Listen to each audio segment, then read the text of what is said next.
Let's go to business news now with Giles Beckford. Happy Friday, Giles. And to you too, Lisa. Hey, I hear Fonterra has moved to calm nerves that it's struggling with the same kind of problems that have, sent Westland Dairy into foreign ownership. Yes, there was a bit of a panic, I think, amongst some investors yesterday when they saw what was coming out of Westland and the talk about how, should we say, financially troubled, precarious it had been, and that had necessitated the sale to Yili, the Chinese company. A lot of people saying, well, they're a cooperative and Fonterra's a cooperative. They've got the same problems, surely. And a couple of funds that are associated or based on Fonterra earnings, but they are not Fonterra shares. They tumbled 5-6% on the share market yesterday. Clearly people thinking that Fonterra may actually be in a worse position than it had previously disclosed. Perhaps it may have to have a bit of a fire sale, possibly bits going to overseas buyers. Also a suggestion, I think, amongst some observers that perhaps with Yili, who own Oceania Milk in this country, perhaps getting a bit bigger and posing a bit of a bigger threat to Fonterra. All up, though, obviously the rattling milk churns necessitated some response from Fonterra. The Chief Financial Officer, Mark Rivers, came out today saying, look, our business is doing fine. We're not in the same predicament that Western Milk found itself in. We're going through a restructuring program. We've sold some assets, and we know we've already seen that with Tip Top. They've also sold a German food products company, and they've got their joint venture in Brazil with Nestle. That's up on the block, and I'm pretty sure that they'll sort out and find some buyers for some or all of their Chinese operations as well. The predicament for Fonterra is to pay down debt. Their target is $800 million in the current financial year. They're also looking to cut their capital expenditure and their operating expenses. In other words, getting back to basics, as they put it. They admit still, Mark Rivers admits still, that the company is underperforming.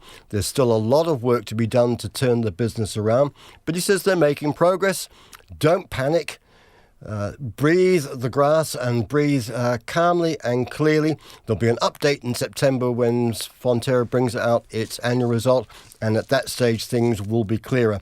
But clearly they did need to just calm investor nerves, people starting to panic. And, I think one of the complaints about Fonterra is that perhaps it's not always as transparent and open as it could be. And on that basis, of course, in a vacuum, then people jump to conclusions, not necessarily the right ones. Giles, let's go in a completely different direction. Riddle me this. Why does the US Navy send engines from their battleships here for repairs? Oh, you want me to answer? I thought you had the answer. I thought it was one of those, I don't know why. No, this one's on you, Giles. This one's on me, as on a Friday it would be, wouldn't it? Well, people might not realise that Air New Zealand's just not about aeroplanes. It's actually about high-class, high-technical engineering. And in this case, it's gas engines. Now, it already has a jet engine facility, which it's had in Christchurch for quite a while. That's been always successful in being able to service various types of motors, Pratt & Whitney motors in particular for aeroplanes. But it's got an operation in Auckland which looks after gas turbines. Now, we won't get into the mechanics, all the details of it, but gas turbines, by and large, are the powerhouses of warships, modern ships generally. And if you're running a fleet of battleships in Hawaii or out of Hawaii, and you think one of them sort of come to its 55,000 leagues limit, it needs a bit of a makeover. Where do we send it? It turns out Air New Zealand's got a pretty well-performing and highly regarded gas turbine operation in Auckland. And they've been doing business with the US Navy for quite some time now. They've picked up their fourth contract. They're going to give 10 gas turbine engines a makeover, get them to a state where they can be put back into the battleships, and the 7th Fleet or whatever other fleet can sail the seas happily and safe and confident in the notion that they've had the best work done on their engines, which I suppose in the Middle East you might well need. But it's not chicken feed.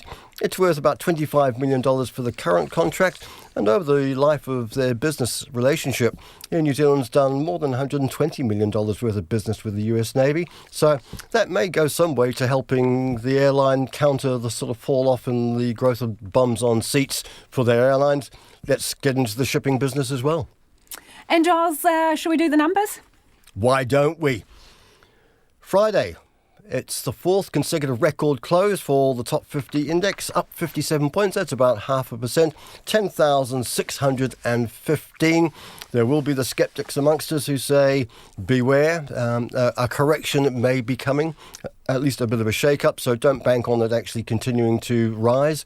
On the currency market, the New Zealand dollar, 66.8 US cents, just over 93 Australian, and a smidgen over 53 British pence. And for another week, that's business.